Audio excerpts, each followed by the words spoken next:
Êtes-vous d'avis avec ce ministre des Sports qui pense que son peuple ne joue pas pour la gloire du continent, mais peut-être pour la gloire de ses citoyens? Donnez vos avis en commentaire. En tout cas, Oracle Foot ne veut pas se mêler de cette affaire purement sportive qui prend une allure politique. Bienvenue à chacun et à tous sur ce plateau sportif qui aura à cœur le débrief des quarts de finale du mondial de foot 2026. On a déjà décrypté la première affiche France-Maroc. Aujourd'hui, on aura à cœur d'aller sur les autres explications, à savoir Espagne, Belgique, Angleterre, Norvège et Argentine, Suisse. On démarre juste par la deuxième affiche. Eh bien, elle aura lieu dans la soirée de ce vendredi 10 juillet 2026. Espagne, Fouria face à la Belgique. Quelles sont les chances espagnoles et peut-être belges dans cette rencontre? Les premières notes à donner d'abord, c'est de préciser que l'Espagne a éliminé en huitième de finale la sélection aux écus portugaise. Il s'agit de la sélection d'Asquinas du Portugal emmenée par un certain Cristiano Ronaldo, 1-0. Et quand on maîtrise un peu ce jeu espagnol, assez sur des passes entrantes et sortantes, des passes qui ont une vocation claire, casser le jeu de l'adversaire. Face au Portugal, on a constaté que les Espagnols étaient un peu à la traîne. Pourquoi? Parce que les Portugais évoluaient dans un football de couloir qui fait des relances directes. Face à la Belgique, ce ne sera pas la même chose parce que les Belges ont un ténor au milieu de terrain, ont un ténor dans le meneur de jeu. Le meneur, si vous le voulez bien, il s'agit bien sûr de Kevin De Bruyne, le joueur de Napoli SSC en Italie. Donc Kevin De Bruyne aura deux casquettes dans cette soirée. Il s'agit bien sûr, la première, d'être le meneur patenté de sa formation, et la seconde casquette, d'être bien sûr dans le rôle de sentinelle. Vous allez me dire qu'il n'est pas défenseur, mais Kevin, c'est un monsieur à multiples facettes. Il sera dans le rôle de sentinelle pour permettre aux ailiers de mieux accélérer le jeu et nourrir les côtés 1 et de 2, permettre aux attaquants comme Romelu Lukaku d'avoir les balles dans le bon tempo. Côté espagnol, on va quand même faire sortir les Belges de leur jeu. On va permettre au football espagnol d'être fluide d'abord. Donc, l'Espagne va miser sur la fluidité dans ces jeux. Donc, quand on parle de fluidité, vous voyez déjà qu'on met l'accent sur les ailiers. Donc, les ailiers auront à exposer leur talent, leur vérité offensive pour aller chercher un certain Thibaut Courtois qui, jusque-là, c'est vrai, n'est pas impérial dans les buts, mais nous sort surtout de grandes actions dignes d'un gardien du nom comme un certain Thibaut Courtois. Donc, la rencontre Espagne-Belgique, moi, je mets un certain 60-40,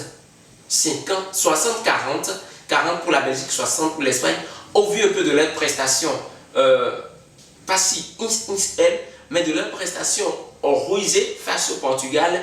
C'est vrai, vous allez dire que la Belgique a eu devant elle du répondant les États-Unis d'Amérique qui, depuis le début de la compétition, réalise une Coupe du Monde en paix, exempte de tout reproche. Hélas, la Belgique s'est qualifiée 4-1, victoire sanglante et autoritaire face aux Yankees Boys des États-Unis. Mais ici, on a l'Espagne. Votre cœur bat pour l'Espagne parce que vous êtes fan du Real Madrid ou du FC Barcelone ou encore de l'Atlético Madrid. Mais sachez que d'autres misent sur la Belgique parce qu'ils aiment le RC Anderlecht ou encore le Racing Club de Genk. Parce que ce sont des clubs phares en griffe. Je vous donne des informations sur des clubs dans chaque pays. Donc, des deux côtés, l'Espagne va un peu changer son jeu au milieu de terrain. Donc, miser sur un certain Marc Cucurella. Cucurella, vous l'avez vu face à l'Espagne. Il a été dans des jeux de relance propre. Il surprend un peu la défense portugaise et envoie des balles dans son dos. Il aura récidivé ce jeu face au Diable Rouge, envoyer des balles dans le dos de la défense belge. Pourquoi pas casser un peu la ligne libérale, la ligne du libéraux belge pour au moins permettre à un certain Michael Oyarzabal d'avoir la balle peut-être au point de pénalty, d'avoir la balle sur un côté entrant pour lui permettre d'ajuster sa passe ou peut-être ses frappes. Et Lamine Yamal aura devant lui des défenseurs bien expérimentés. Donc Lamine Yamal aura peut-être à cœur de démontrer son talent quand on sait que l'envie du gamin espagnol d'origine marocaine monte à chaque rencontre. Donc c'est une rencontre, c'est une explication pardon, à ne pas rater. Espagne-Belgique, ce n'est peut-être pas la plus flamboyante des confrontations, mais c'est en griffe la crème qu'on aura à vivre au niveau de la deuxième journée des quarts de finale. La troisième affiche verra la Norvège affronter l'Angleterre. La Norvège qui fait déjà mieux, hein, même si aujourd'hui on élimine les Norvégiens, moi je leur dirai félicitations. Je vais leur décerner même un satisfecit. Parce que pour les deux participations extérieures, la Norvège ne s'est pas imposée. La Norvège s'est retournée au niveau du premier tour. Je parle de cette première participation-là, acquise dans les années 1930 et de la deuxième en 1994 avec un certain Alfie Haaland, le papa de Erling Braut Haaland. Aujourd'hui, c'est une génération dorée avec Tosvey, avec Nusa, avec Erling Haaland, avec Alexander Sørloth. Vous voyez un peu? Et derrière, on va compter sur ce gardien-là, Nyland, pour focaliser un jeu de relance. Parce qu'on a vu Nyland dans ses actions. Chaque fois qu'il dégage la balle, on sent qu'il cherche un peu le positionnement de son attaquant vedette. Il s'agit de Erling Haaland face à l'Angleterre qui joue un football très projeté vers l'avant, parce que l'Angleterre depuis le début de la compétition, c'est vrai, répond tardivement mais arrive à assommer l'adversaire au moment opportun. Face aux États-Unis, beaucoup voyaient peut-être la qualification américaine, ou beaucoup voyaient déjà une rencontre 1-1, mais non, c'était pas face aux États-Unis, je me suis trompé peut-être, j'étais encore dans le fief belge. Donc les Anglais se sont très bien imposés face à leur adversaire. Ici, on aura à cœur de battre le rêve viking norvégien.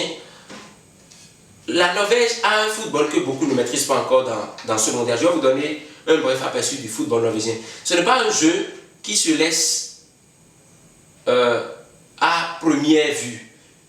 Je dis quoi par là? Vous allez voir que la Norvège ne met pas le pied sur l'accélérateur au premier jeu. La Norvège évolue au niveau des 5 premières minutes dans une observation. Et c'était le même jeu face au Brésil. Les Brésiliens ont mis l'ascendant, ont pris l'ascendant nécessaire pour casser le jeu norvégien, sans pour autant comprendre que les Norvégiens étaient là pour les analyser et prendre le jeu à leur compte. Et après les 5, 10 et même 15 premières minutes, on a vu que le Brésil a complètement coupé les chines. C'est le même jeu face à la Côte d'Ivoire.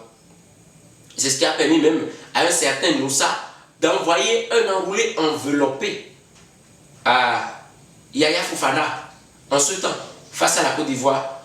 Donc aujourd'hui, ici, on n'aura pas Yaya Fofana dans les buts, on aura un expérimenté Jordan Pickford qui sera l'hôte de Nyland.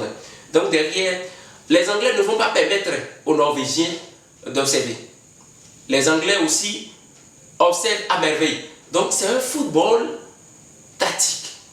Tu vas se dessiner sur le côté tactique.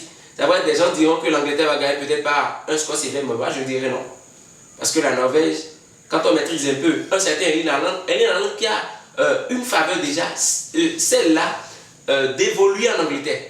Donc il affronte au quotidien les stars anglaises. Et même le gardien Jordan Pickford le connaît à merveille pour ses frappes et autres. Donc, l'Angleterre a devant elle un sparring partner à ne pas négliger. Et beaucoup de joueurs norvégiens évoluent d'ailleurs en Angleterre. Beaucoup de joueurs norvégiens évoluent en Angleterre. Donc, quand on voit un peu cette ossature norvégienne face aux Anglais, moi je vais un peu caricaturer, hein, si ce n'est pas Anglais face aux Anglais. Ce n'est pas Angleterre face à Angleterre, vu un peu la participation des joueurs et autres. Donc, vous allez comprendre que Thomas Tuchel va évoluer dans un jeu sur les côtés. Les ailiers seront mis à contribution pour tourner totalement l'antre du jeu défensif qui sera proposé par les Norvégiens. Et donc, les centres seront multipliés. Les centres à haut niveau, ne soyez pas étonnés de voir beaucoup de centres dans ce match, parce qu'on sait que quand on va plus centrer, on va prendre à défaut certaines défenses. Et vous allez voir des centres à ras le sol. Des centres à ras le sol. Parce que les Norvégiens sont grands de taille. Hein. J'ai vu des Norvégiens dans ce mondial-là qui mesurent 1,98 m. J'ai vu des Norvégiens de 1,94 m et même de 1,92 m. Donc, face aux Anglais qui sont de centre de gravité pour certains moyens et certains. Jude Bellingham, celui-là qui a la taille nécessaire pour battre la défense norvégienne de Rowe, même si à un niveau on sent une certaine détermination côté anglais. Si on va un peu, si on se tient un peu au jeu anglais proposé face aux Mexicains, les Anglais ont du mal, hein, ont chaud avant de battre cette sélection mexicaine par 3-2. Maintenant, aujourd'hui, on aura une sélection pareille, la Norvège, qui évolue dans un registre tel le Mexique. Ce ne sera pas une partie de plaisir certainement pour Thomas Tuchel et pour ses joueurs. Cette rencontre est bien sûr programmée pour être en live sur tous les canaux digitaux sportifs, bien sûr, ce samedi 11 juillet 2026. Bien sûr, à quelle heure vous vous demandez certainement, à 22 h. On vient sur ce qui n'était peut-être pas prévu, même au niveau de la 77e minute. Il s'agit bien sûr de cette rencontre Argentine-Suisse. Ah oui, des gens ont eu de sueur froide. Des gens se demandaient est-ce que leur idole Lionel Andrés Messi allait rentrer comme ça face à cette équipe égyptienne douteuse, mais géante au pied d'argile. Ah oui, je le dis ainsi, une équipe géante au pied d'argile. Il s'agit bien sûr de cette formation égyptienne. Score à l'arrivée 3-2 pour l'Albi Céleste, emmené par un certain Lionel Andrés Messi. Comment les Égyptiens ont fait? Qu'ont-ils fait pour laisser filer leur qualification? Moi je dirais qu'ils vont juste jouer à fond leur chance sans compter sur un certain Lionel Andrés Messi qui a répondu présent dans les grands matchs. L'homme des grands rendez-vous a répondu présent. La Seleção Argentine, l'Albi Céleste sera donc face à la Nati suisse qui a éliminé la sélection colombienne. Les Cafeteros colombiens ont été battus au niveau de la fusillade, de la fatidique épreuve des tirs au but. Victoire suisse. C'est vrai que Suisse-Argentine, en tout cas pour tout le monde, c'est déséquilibré. Mais le football nous réserve des surprises, surtout à l'étape des éliminations directes. Quand on dit direct, la Suisse peut opter pour un jeu purement défensif. Quand on voit un peu cette Argentine-là qui ne rassure pas, qui a la traîne et qui se reprend tardivement, qui gagne sous le coup peut-être de la présence de cette dépendance-là de la sélection face à Lionel Andrés Messi et tout ça. Donc, Argentine, Suisse, la véritable question ou la véritable force de l'équipe suisse, ça va être le bloc compact. Et ce bloc va évoluer face à la pression argentine. Parce que Lionel Scaloni, moi j'ai tendance à croire qu'il apprend match après match, rencontre après rencontre. Il a appris de ce match face au Cap-Vert. Il a démarré celui de l'Égypte en trombe. L'Argentine a été piégée plusieurs fois. Lionel Scaloni enrichit son background grâce à ces rencontres-là. Murat Yatkin de la Suisse, il s'agit bien sûr de leur coach. Murat Yatkin aura misé sur un certain Brel Ambolo,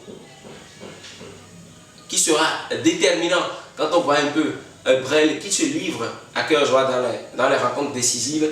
La Suisse n'a pas cette star-là pour tenter qu'il faut, mais la Suisse a ce bloc compact, capable de contenir le jeu adversaire au niveau de la ligne médiane et de tenir dans le temps. On a vu cette intelligence suisse à plusieurs reprises au niveau de plusieurs Coupes du Monde, et cette intelligence s'est faite remarquer au niveau de la Coupe du Monde 2014. C'était face à l'Uruguay, victoire de la Suisse de but à 0, si j'avais bonne mémoire. Donc vous voyez un peu ce jeu suisse-là, ce couteau suisse qui prend tous les adversaires. Donc attention au jeu médian que les Suisses ont proposé face aux Argentins. Et l'Argentine, quand on connaît un peu le football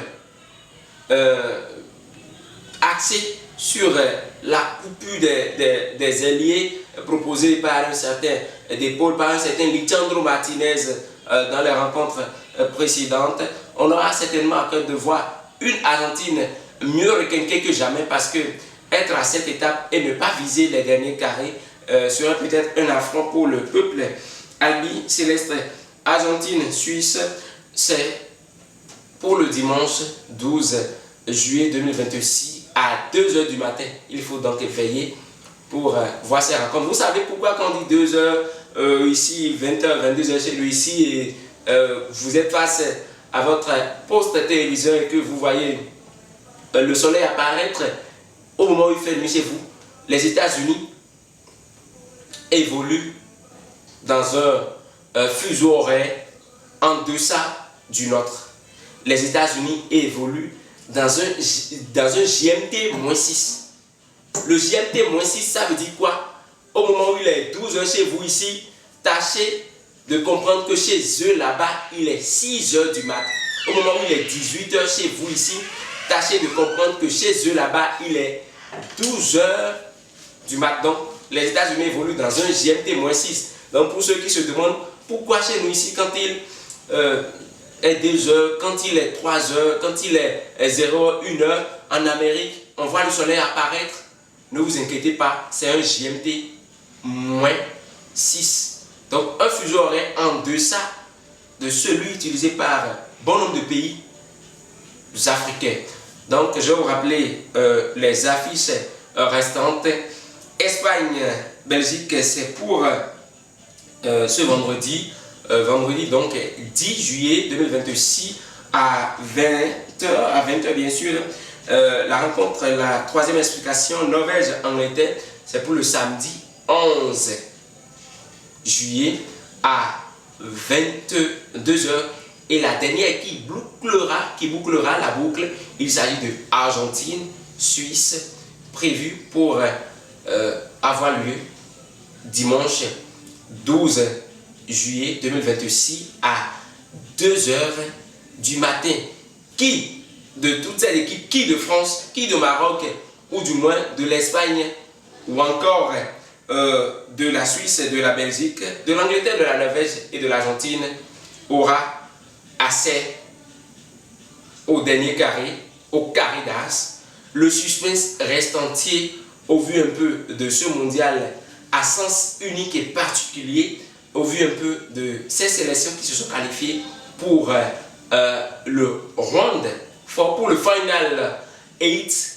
Nous appelons cette étape Final 8 parce que cette étape réunit 8 équipes. C'est le Final 8. Donc le Final 4 pour les 4 équipes, donc constitue le dernier carré. Pour ce mondial, beaucoup d'informations circulent déjà. On va dans les numéros à venir vous parler du condensé des transferts de ces joueurs qui ont changé de club durant ce mondial, et aussi évoquer cette affaire parlant bien sûr du retour à la source de certains joueurs africains évoluant dans des sélections européennes. Et bien sûr, on va vous rappeler un panel qui pourrait vous intéresser. Oracle Foot vous propose une tribune de projection de match. Et c'est abonné dans l'opposé, bien sûr. Oracle Foot aussi vous permet de vivre en live hors de vos familles ces matchs-là. Et venez peut-être au quartier dans l'opposé, demandez l'adresse Yellow. Vous allez le voir pour des matchs du championnat et surtout des matchs du mondial. Vous allez vous dire, est-ce qu'il posait des matchs de 4 heures? Ça là, c'est petite affaire. Il est même en éveil jusqu'à 5 h, 6 h pour faire vivre ces instants palpitants à nul autre pareil. Mesdames et messieurs, on va peut-être vous laisser suivre ces rencontres. Vous revenez pour ces débriefs. Oracle Foot, n'oubliez jamais de liker chacune de nos vidéos, d'activer la cloche de notification pour ne rater aucune publication et surtout de vous abonner à la page pour nous laisser des commentaires, des likes parce que vos gestes comptent et ces actions promeuvent Oracle Foot. Oracle Foot vous donne rendez-vous pour de meilleurs numéros très palpitants et très intéressants. Elias de voici. J'étais au débrief des rencontres des quarts de finale. Pas de pronostic peut-être, mais les pronostics seront subjectifs et personnels. A plus.